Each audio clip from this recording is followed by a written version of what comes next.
another match that we have on camera here, Josh Utter-Leyton and Franco Macchia playing an Esper Mirror. Josh, we already had on camera earlier today, dismantling a mono blue devotion deck.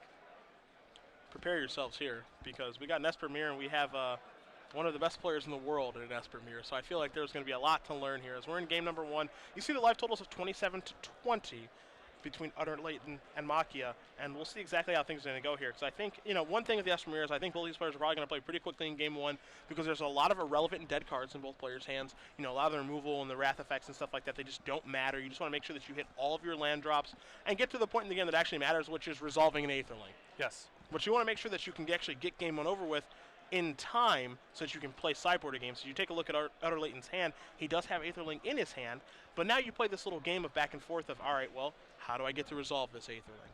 Yep. It was interesting. I got to talk to William Jensen a little bit, and in the Black Pro Tour, as we see Jace, Architect of Thought, hit the table for Franco, Jace was the defining card of the Esper Mirror matches. Yes. And those decks were actually pretty flush with win conditions. They had Blood Barons and Aetherlings, in some cases things like Precinct Captain and Night Veil Spectre, and so the card advantage was really relevant. These Esper decks actually are really light on ways to literally win the game. Mm-hmm. And Jensen seemed to have a belief that at least game 1 that Jace should be de-emphasized a little bit in the mirror match. It's not as important as it was in the Black Pro Tour. Yeah, speaking with Huey last week in the Invitational, he said to me, and he also wrote this about his Grand Prix Louisville report, where you don't really bother counting Revelations, you don't really bother countering Jaces because you only have a limited number of counter spells. You worry about Aetherling in the counter war, and that's honestly it, because the rest of the cards just don't matter very much. You see Blood Baron going to bite the dust from a Supreme Verdict here.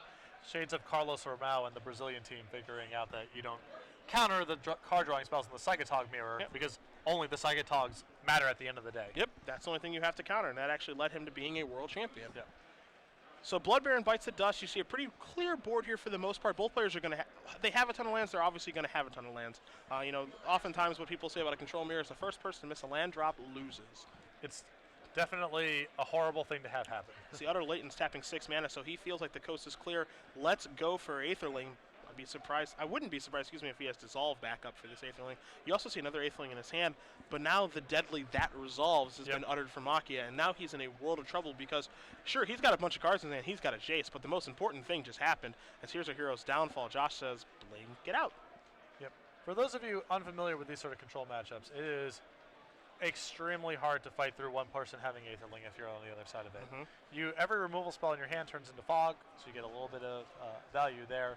But it's really hard to slog through this. Now, Macchia did something important here, is that he actually cast Hero's Downfall not on Utter-Leyton's end step, but actually at the end of his second main phase. Because if he does it at Utter-Leyton's end step, then it doesn't come back until Macchia's end step. But by doing it at the end of the second main phase, what this basically says is, all right, if I've got 4 removal spells, I can kill your Aetherling.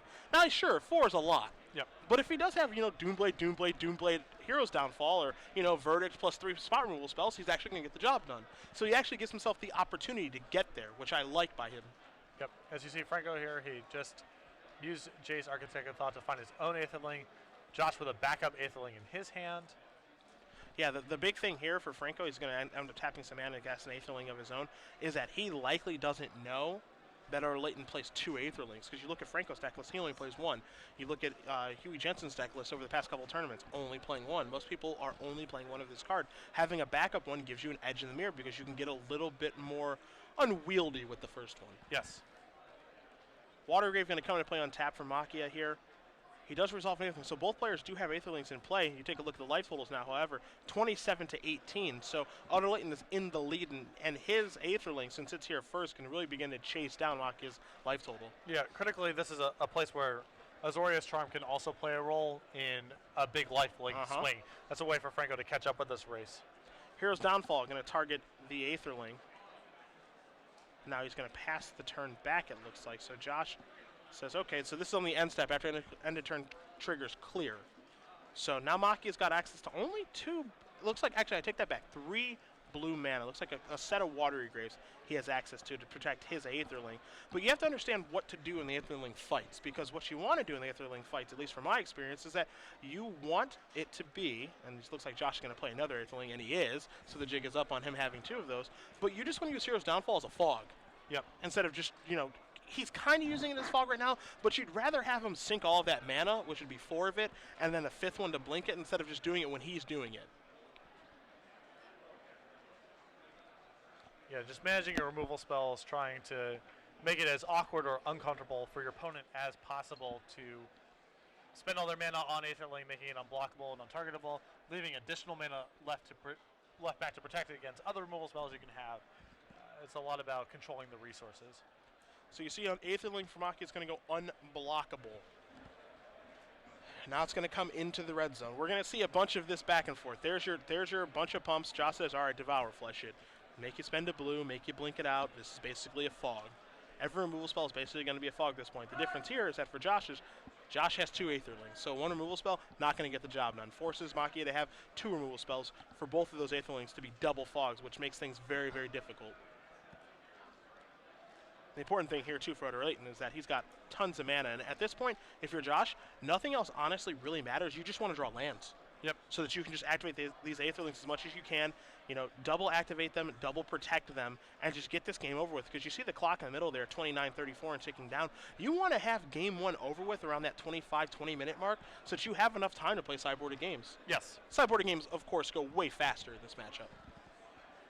Because it becomes much more of this like proactive Thoughtseize and land my threat kind of battle. And you get to board out the rubbish too. Yeah. You know, there's a lot of cards, Supreme Verdict and many other things that are just pretty bad in the mirror in game 1. So you get to board out your crappy effects, and you just get to try to really speed up the game, because oftentimes what's going to happen in the Esper Mirror is that both players, after game 1 ends, again, there's going to be that 20-minute mark, and both players are thinking, all right, I want to get this over with. Let's go. Because if I lose game 2 and have like 3 minutes left on the clock, a draw is terrible for me. So you see Josh right there go ahead and attack for 12. This allows him to, make both Aetherlings are lethal next turn. It lets him hold up all of his mana to protect his Aetherlings and play other reactive spells. So, and you see Macchia realizes that, yep, the writing is on the wall. There's nothing I can do to get out from the Aetherling lock. And so he's going to concede the game. Plenty of time left to be able to win game 2 and game number 3. So Utter-Leyton does win game 1 of the Esper Control Mirror. As we're going to move to the sideboards here, I've got Macchia's in front of me, so I want to see what he's got in the sideboard. He's got 2 copies of Blood Baron of his Scope, an Ultimate Price, 2 Doomblades, a Thoughtseize, 2 Pithy Needle, a Gainsay, and an additional Aetherling, 2 Nightveil Specters, 2 Negates, and 1 Glare of Heresy. So, a quick rundown of this, and it's really odd for me to be so well-nuanced in the Esper Mirror, because I've played it so much, but Ultimate Price, not good in this matchup. Same thing can be said of those 2 Doomblades. Thoughtseize, of course, you want here, so when you do have the Aetherling battle, you can actually go in, and Thoughtseize is a proactive counterspell, for lack of a better term. You got the 2 copy of Pithy Needles if you want. You can get a little crafty and board in Pithy Needle to name Aetherling, but I don't really like that approach, because that's how you plan on winning, too. Yep. 1 Gainsay can counter Revelation, counter Aetherling, counter Jace. That's definitely coming in. The additional Aetherling, of course, is going to come in, because we just saw how good 2 can be as opposed to 1. 2 Nightveil Specters I love in the mirror match. Matt Costa's idea that I employed at Star City Games Open in Seattle. I won 4 Esper Mirrors that weekend based off of that card. For the same reasons that it's good in Mono Black Devotion, it's good here, and you have the mana to be able to cast it on turn 3 very easily. 2 Negates, of course, going to be good in this matchup. That can be revolved around Revelation. A Glare of Heresy can kill Detention Sphere, so I like having one of those. And then Blood Baron, a card that I actually want to discuss with you, because a lot of times in the Esper Mirror, people board out the Supreme Verdicts. If you do that, you can't get Blood Baron off the board. Yeah. So it's like a little game of chicken. Right, and there's a lot of elements to that in the Esper Mirror match, I feel like, between Pithy Needle and you have these threats that some of your removal or answers line up very well against and some of them don't. There is a lot of guessing games about what's happening with Aetherlings and Blood Barons and the Planeswalkers that exist, and there's definitely a lot of room to get creative in the way you want to approach the matchup. On Josh's side, he has nothing terribly fancy. He has 2 Negates and 3 Gainsays, an additional Thoughtseize. He has 2 main and then 1 more on the board. He has 3 copies of Pack Rat, which I'm not a fan of going that route in the mirror match because of Detention Sphere. He has additional Blood Baron if he wants to go that road. He has 2 copies of the Pithy Needle. Now, normally you don't really want to go down that road in a mirror match because you have a lot of the same cards, but it is worth noting that Franco showed Elspeth in game 1, which Josh does not have. Okay. So that's possibly a rationale for bringing in 1 or 2 of the Pithy Needles. Any other fun toys over there? Not really. His list is pretty lean. I mean, he's got his sideboard's 3 Doomblades, a Thoughtseize, 3 Pack Rats, a Blood Baron, 2 Needles, 3 Gainsays, 2 Negate. I mean, a very lean, efficient sideboard. Sure. Nothing fancy. See, both players are going to shuffle up here for game number 2. Luis Scott Vargas chiming on Twitter, you don't often see 3 Aetherlings in play. Well, that's true. Yeah, it is rare. That's true. But the person who has 2 oftentimes is going to win, as opposed to the person that does have 1. And that's why we see Utter-Leyton up a game here, sitting at 4-0, playing Esper Control. I don't think anyone's too surprised to see Josh doing well playing this deck here in Standard. And what's also a nice benefit for Josh in this tournament, he's actually a pretty efficient player time-wise. Yeah. And that's a critical skill that I think a lot of control players don't spend enough time developing. Yes. Not just winning your games, but winning your games in time. Magic Online, I think, is actually great for developing a consciousness of the clock and trying to make your decisions efficiently. Yeah, no, I definitely agree with you, especially when you're making the decision to play Esper in a Standard tournament. You know that your games are going to go long. Even if you're playing like against an aggressive deck, you know your games are going to go long because it takes your deck so long to close. Yep. And get set up. Like, yes, in theory they could just concede to a big revelation, but oftentimes your opponent doesn't do that, nor do they have to do that. So your games are going to go pretty long, and you've also got some decision trees to actually think about. So, you have to be able to play this deck not only proficiently, but quickly. Yes. Because you do not want to pick up draws in a 10-round tournament. A draw is as good as a loss in a 10-round tournament. So you got to be quick, especially in the Esper Mirror, which can take a really, really long time. And there's a lot of tools I think you can sideboard and try different plans. The way these people are sideboarding in this matchup, it's possible something like Precinct Captain could be good. Yeah. Part of the reason I like Spectre, you see both players are just going to start off scrying here, typically what happens in Esper Control Mirrors. Part of the reason I actually like Nightfall Spectre in the Mirrors because I like to play proactive Magic. You know me, I like to attack. And Nightfall Spectre actually just lets me be proactive.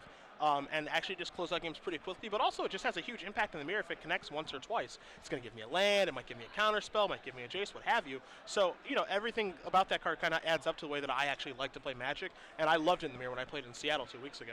Yes, it feels extremely powerful to me in the mirror match. So Utter-Leyton, I'm going to untap. You see both players are just going to play a bunch of lands to start the game off. Again, a lot of the times it's, who misses the first land drop is the one that ends up losing. Also, in this matchup, because your life total doesn't really matter too much, you can afford to play your lands untapped quite a bit here.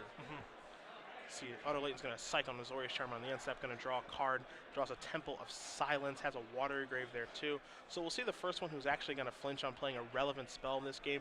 Jace, Architect of Thought, normally the one that breaks the silence in the mirror. Yeah, and often the person who has to lead first is the person who misses the first land drop. Yep. It won't be Macchia. He's got a 5th land in an island. And he's just going to pass the turn back. So Utter-Leyton's going to untap his Watery Grave. He's going to draw his card.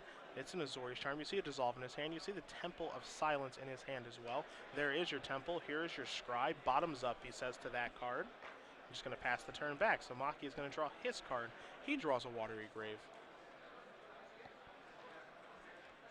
Both players just content to sit on their hands for the time being. Yeah, I mean, not a ton to it, right? Just it is all about hitting land drops. I mean, you might cast a Divination to make sure that you can hit land drops. You might cast a Jace, and then you might flip over 2 cards in a spell, and you're going to take the lands off of the Jace. Just make sure you hit those land drops. Here's 4 mana, so it looks like we are going to see Jace, Architect of Thought break the silence here. And I'm curious to see in a world where Josh has access to Gainsay and Negate if he's willing to fight a little more aggressively over something like Jace. Game 1, there's so few counters and so many cards that matter at the end of the day. But in the post-board games, he can afford to be a little more liberal. But it looks like it's just going to stick. Now you see Macchia has turned over 3 cards here. We're wondering if Blood Baron would stay in. Because you can play the game of chicken of do they have Wrath, do they not have Wrath. So Josh is going to separate Blood Baron by itself. And there's Merciless Eviction and a Plains over on the other side. Eviction, interesting card in this match because it can take care of a card like Detention Sphere. It can take care of a Planeswalker like Jace or Elspeth. So it's got some utility in this matchup. But it's, it's interesting because now you have to look into Josh. Is he separating Blood Baron because he bored his verdicts out? Or is he just saying, yeah, take the Blood Baron as opposed to the 2 cards, and then I'll just kill it? Yeah.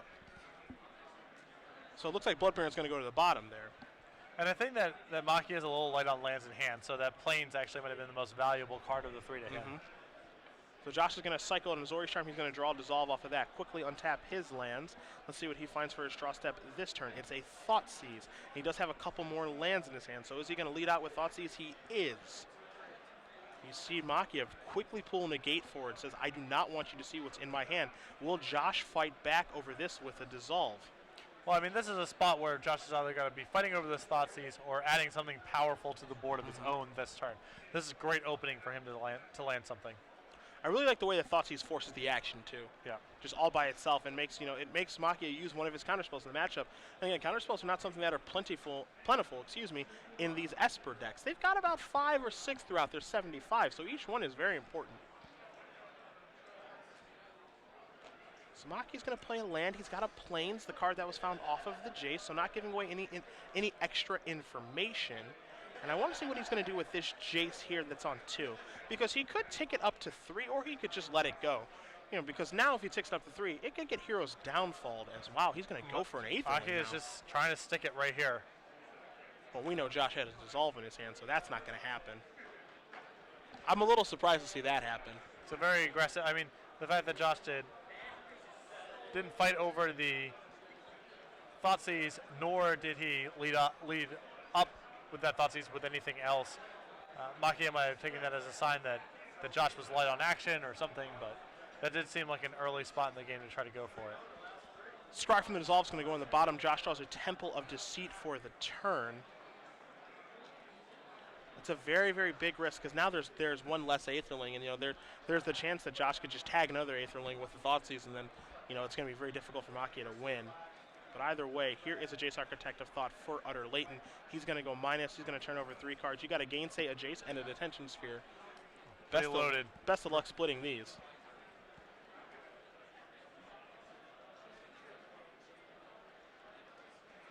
I mean, and Josh has 2 mana up. I feel like Jace is the most valuable card here unless the Gainsay matters for exactly next turn. And yeah. So Josh is going to take the Sphere and the Gainsay. He has not played a land yet this turn, so you see him bring the Temple forward. I think he's got a Godless Shrine hanging there too as well that he might consider playing untapped, but we know he hasn't played a land yet, as neither player has missed a land drop. But there's a Godless Shrine that's going to come to play untapped. Again, something that you can afford to do in this matchup because your life total, for the most part, doesn't really matter very much. Yep. So, Macchia is going to untap. He's going to draw a card for his turn. It's another Jace Architect of Thought. I think he starts his turn by ticking that down, which is what he's going to do. A Plains, an Aetherling, and an Island. I think an easy split here. Pretty easy. Aetherling going into Franco's hand. Begs the question now. We saw him run out the first one last turn. Does he dare do it again? I mean, we know that Josh has a Gainsay in his hand. Does he have a counterspell to fight back? Does he hold off? Well, I think he's got to. I don't think there's any way that Frank is doing it unless he can beat more than just a Gainsay here. Okay. Maybe he has a Thoughtseize to open it up. Maybe he has a Syncopate or a Gainsay or negate of his own plus a land. Like there needs to be something else going on. I think it would be ultra risky to cast that second Aetherling at this point. He even has an Elspeth to test the waters with. Yeah. And we have found it. We have found our person to miss their first land drop. Yeah. And it is Macchia, which is a very, very big deal here. As Utter-Leyton's going to draw a card. He draws a Detention Sphere, but he does have another land in his hand. He's got, again, that Temple of Deceit that he can scry and make sure that he hits more lands with. He also has Revelation in his hand, too. So Macchia is actually going to be behind on land drops as Josh ticks his Jace up to 3. There's a scry. Bottoms up goes that card. And looks like he's happy to pass the turn back here. So Macchia's going to separate his mana. Hero's Downfall targeting the Jace.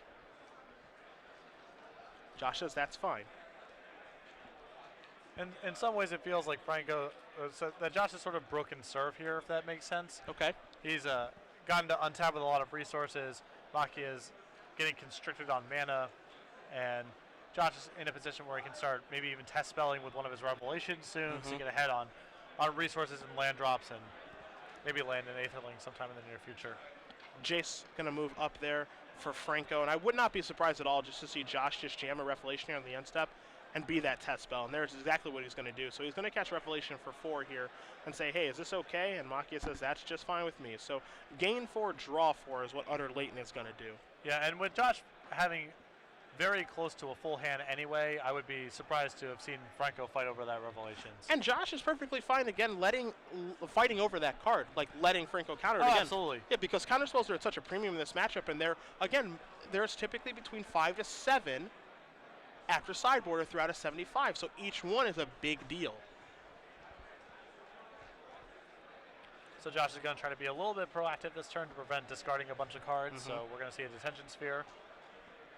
So there goes the Jace, which Franco did get multiple activations out of, so his Jace did some good work in this game. Josh, again, just wants to make sure he does hit his land drops. There's a land, another Scry land. That's going to go to the bottom. See him counting the cards in his hand. He's got a couple of lands there as well. Looks like he's going to have to do a little bit of discarding.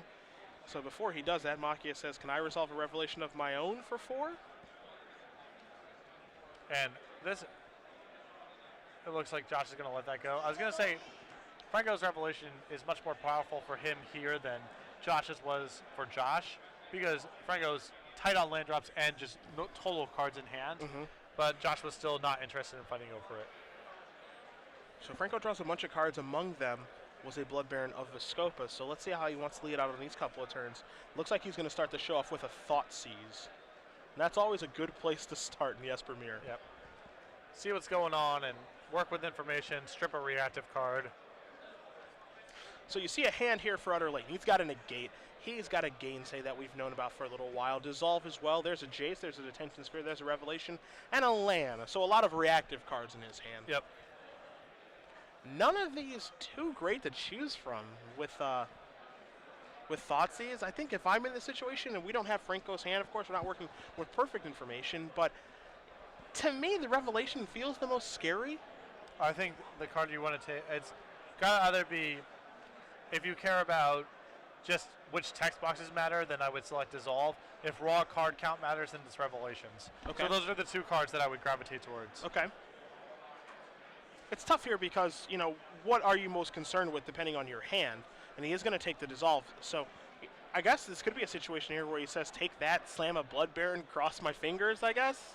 Yeah, all this is, when Franco's taking these kind of cards, like the counter spells, he has to actually be trying to drive towards resolving something. He can't just be doing this to spin his wheels, because Josh has the backup Revelations in his hand. Yep. So he needs to be trying to cobble together eventually a spell that resolves, or a creature gets into play, or something. He simply can't be snapping off these Thought Seizes and then not following that into something. Yeah. Well, he's going to follow it up into something, all right, and that's a Blood Baron of Viscopa. So after he does organize his mana to make sure that he does have Dissolve available, he is going to cast that 4/4 Pro White Pro Black Lifelinker, and looks like just passed the turn back. So Utter-Leyton's going to untap. We know his hand. He just draws an Aetherling off the top. Big draw. Yeah, huge draw there. Can he afford to cast it right now, though? That's the question, because if you're Utter-Leyton, you have to assume that, okay, if I cast Aetherling, it's probably going to come along with a 2-mana price tag of Negate or Gainsay, and then I need to make sure that I have enough blue mana to actually be able to protect the darn thing. Yeah, you need to be able to cast Aetherling, fight over the counterspell that Franco's going to respond with, and then have blue mana left over to fight over random removal spells that could be left over. Yeah. But it looks like Josh has 10 mana, 6 for the Aetherling, 2 for the Negate/Gainsay, and then 2 mana left over is a reasonable amount to protect. And I think this is always an interesting situation here. I think you cast the Negate here and not the Gainsay, because Gainsay lets you win the fight over, or lets you counter Aetherling. So I think you cast Negate in this situation. That's what he's going to do. Just imagine what non-blue spell you care about here. It's hard to imagine one that matters, right? The only upside of Negate is it allows him to fight over a potential Pithing Needle, which is maybe a card he cares about. Sure. So Aetherling is in. As Macchia takes a look at his hand, kind of shaking his head a little bit here. We know about the Merciless Eviction. You can see it in his hand. We've known about that for a little while. There's an Aetherling hanging out over there too. But can he even afford to resolve this Aetherling when he knows that Josh has Gainsay? It could be a little bit of a leveling game here, though, where he just says, cast Aetherling, I dare you to Gainsay it so I can kill yours. Well, it's certainly not going to get any better for Franco if he allows Josh to untap. Yeah. So I feel like you kind of have to go for it here. Well, he's reorganizing mana. He's got a Jace to play, too. I'm not sure how great Jace is in this situation, though. Desperate times could call for desperate measures. You see him move that Aetherling towards the front, and he's go. He wants to. I like casting. All right, he's going to play his land and take 2 damage. I like casting Aetherling here. It feels like, so it's interesting because now it feels like to me that he's given away too much information. That his Aetherling, he's not confident that this is going to get the job done. I don't know if Josh counters this, but I feel like he's given away some information with body language and stuff of that nature where Josh can safely gainsay this and then not think that his Aetherling's going to die. I think that with Josh ahead in life totals here and the Blood Baron now being rendered irrelevant because Josh is going to tap with his own Aetherling and a ton of mana, he's fine letting this Aetherling resolve. It's not worth the risk of maybe Franco has a Syncopate, maybe he has a removal spell that he can kill your Aetherling with, and now the Blood Baron's unchecked. Okay.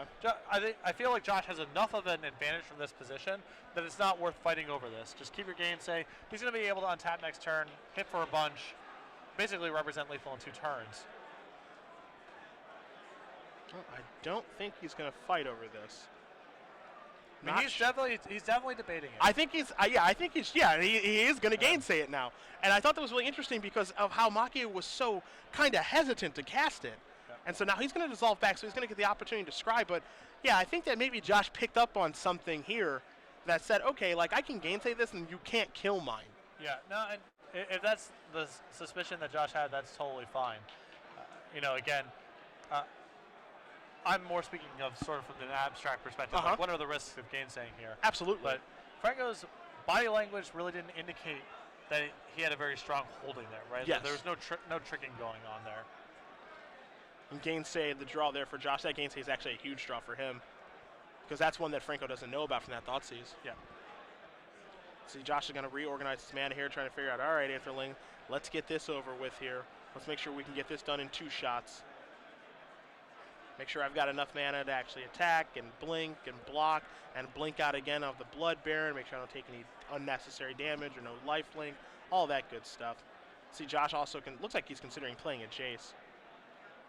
With Franco at 14, I'm not a huge fan of Jacing here because Aetherling can hit for 9 and then 9 again the following turn, which is 18, which kills Franco even if he suicides in his Blood Baron. Okay. So I would probably just use my mana, keeping up gainsay and just hitting for as much as possible with Aetherling. But I certainly defer to Josh's expertise compared to mine in this position. So. Oddly enough, as do I. Yeah. As do I. I'm just telling you what I would do. We have our line of plays, right. and the player of the year has his. Right. I defer to the man's judgment. So you see, he's really going to make sure, and I like how he's taking his time on this turn. He really wants to make sure that he's got everything right. Like, it would be very easy to just say, all right, Aetherling unblockable, get in there, blink it, do this, do that. As you see, Jace is going to reveal 2 lands and a Dissolve. Dissolve is going to go solo here for Macchia's side. Dissolve going to go to Utter-Leyton's hand now, too. But really just taking his time on this play. Wants to make sure he doesn't make any sort of mistake because I think he feels that, hey, I'm right exactly where I want to be, and there's no reason to make some sort of boneheaded error here. And lose a game that I don't think I should lose. Yep. And there is some merit for landing Jace that turn as you get to deal, as it basically demands an Aetherling attack, and your mana is best used this turn while Macchia is tapped out. Absolutely. Macchia will probably untap on his turn, have mana available, and then trying to land your own spells is more challenging. Those are the turns where you're going to be dumping into Aetherling. So again, let's see what Josh wants to do on this turn. He's reaching for mana. How much does he want to keep those counter spells up? Because now he gets to play a really interesting game too of, I have Dissolve, but you don't know that I have Gainsay because I drew it for this turn. So you're going to play around the 3 mana counter, but there's no way you're going to play around the 2 mana counter. So what kind of, misleading of information can Utter-Leyton do with his mana on this turn to make it seem like I have Dissolve, but I don't have Gainsay? And so now you're going to see an attack here for Utter-Leyton. Looks like he's going to come across for some amount of damage. He's going to blink. He's just going to leave 1 mana up. So this is, again, very, very telling. Yeah. Because now he's only got 1 blue open for Aetherling. Yeah, Josh is not buying it. No. That Franco has some chain of heroes, downfall, removal. He's not buying it. Yeah, right yeah. now. He doesn't think it's, sphere plus something, sphere plus downfall or what have you. He doesn't think that any of that stuff is there, as Franco's going to start off with a Temple of Silence. He's going to scry, put that card to the bottom. It's very aggressive from Utter-Leyton, this play. Players, Danny Brock, please report to the main event stage. Your side event is ready. Danny Brock, please report to the main event stage. Your side event Macchia reorganizing his resources. He's got an Elspeth over there. But what can Elspeth do in this situation? Elspeth, you take a look at the minus ability, destroy creatures with power 4 or greater, would kill the Blood Baron, would force the Aetherlings to blink out. Are the soldiers relevant in this situation? No. Aetherling doesn't care about soldiers. So, we'll take a look. All right, we're going to come into the red zone here. So Josh says, all right, block that. Block your Blood Baron.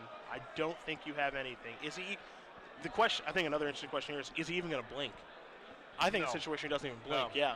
Because Franco has an easy justification to make this attack with nothing, which is it gets into 11, which gives him an additional turn. Yeah. So it fits into Josh's, the narrative that he seems to have spun here of Franco just doesn't have anything that's relevant against this Aetherling. So Josh just blocks the Blood Baron. He's going to gain 4 life, while Franco going to go up to 11 and deal 4 with his Aetherling, and now he's going to cast a Jace post-combat. Wants to, of course, make sure that he's got plenty of blue mana to be able to protect his Aetherling. Jace going to come in. You'll see the die. It's at 4. It's going to go down to 2. So there's a Hero's Downfall. There's a D-Sphere, and then there's a Godless Shrine. And Josh is going to separate the mana here. Or separate the cards, excuse me. Downfall versus D-Sphere plus Godless. Downfall going to go to the grip, can act as a fog. Yes. See Franco going to separate some more mana. He's got 5 mana out there.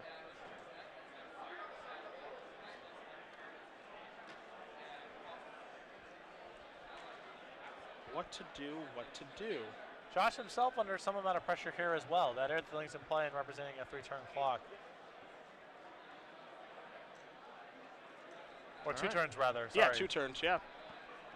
Now Jace can actually make it a 3-turn with a plus 1, sure. yeah. So the Cumberstone effect, Josh draws another Aetherling. That might be closing time. As Josh is going to cash in his Jace, 3 cards coming. 2 Godless Shrine and a Sphinx's Revelation. Rev probably going to go by itself, and it does. With the other Rev in his hand, I wouldn't be surprised if Josh just wants the mana here. Yeah, that's how I feel too. So Rev going to go to the bottom. If you're Macchia, that's not the best feeling. I guess neither feeling is good there. If he takes the Rev, it's like crap. If he doesn't, it's like crap. Yeah. He wants lands. What does he want lands for? Probably the Rev in his hand. Yuck.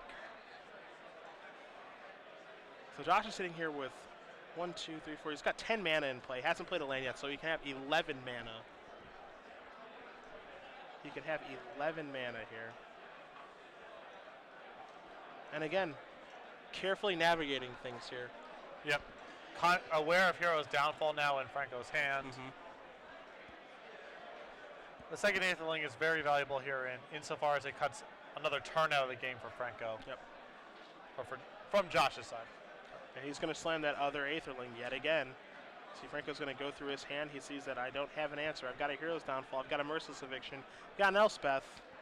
Godless Shrine going to come into play untapped for Utter-Leyton, but I don't have an answer to the first Aetherling, let alone the second one.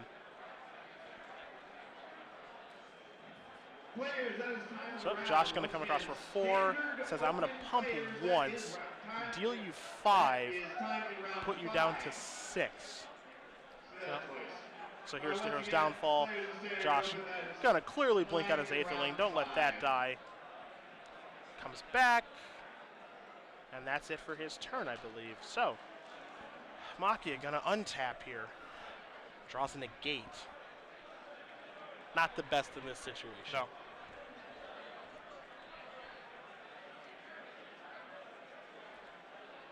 Jace going to get cashed in. There's, okay, Pithing Needle. Pithing Needle's not shabby here. It's an interesting card to be found here.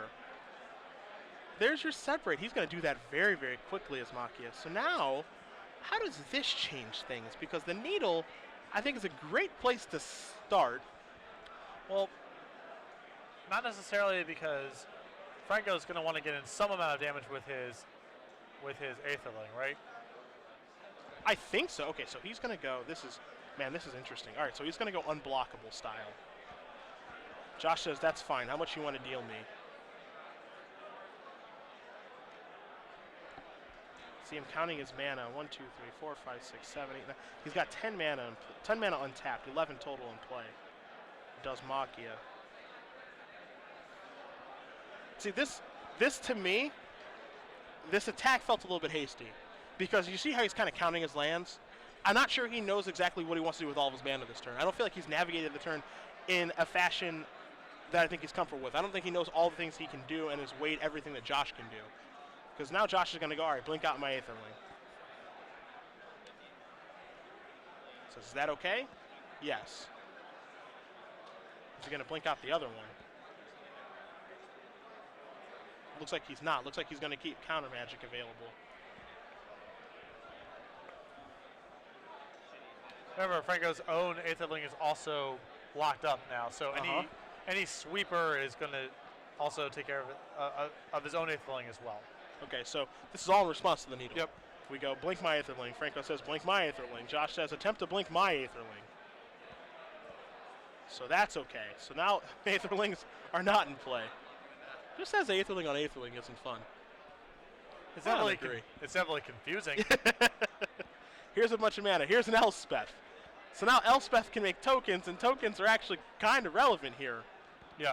Although there's a lot of, I believe there's at least one Detention Sphere lingering in Josh's hand right now. Okay. So now Aetherling comes back for Macchia. Aetherling going to come back here for Utter-Leyton, so long as he doesn't forget. And he's going to show Detention Sphere and Dissolve. Says Sphere that, dissolve whatever counterspell you have and kill you. So Josh is just showing him, hey, I've got the answers in my hand to be able to get this game over with.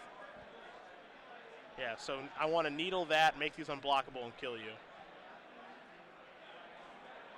Yep. Yep. He says, here's this, and Josh says, yep, I've got the counterspell for that.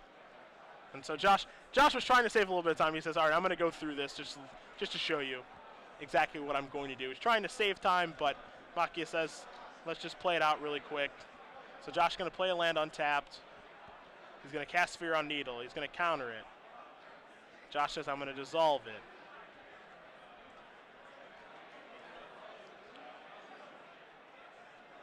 So you play negate, I dissolve it.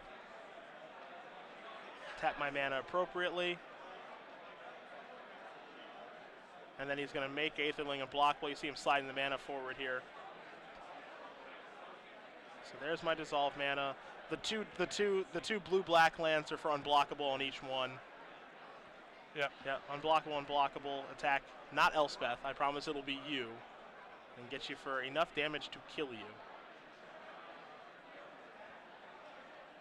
And it looks like after the dust settles here, we're likely going to see a handshake as Macchia is tapped out, and that is going to do it. So Josh Utter-Leyton defeats Franco Macchia 2-0, just as the clock hits the buzzer. Utter-Leyton 5-0 with Esper control, and surprisingly, as he is a former player of the year. Actually, the current player of the year. Current player of the year. Excuse me, current player of the year.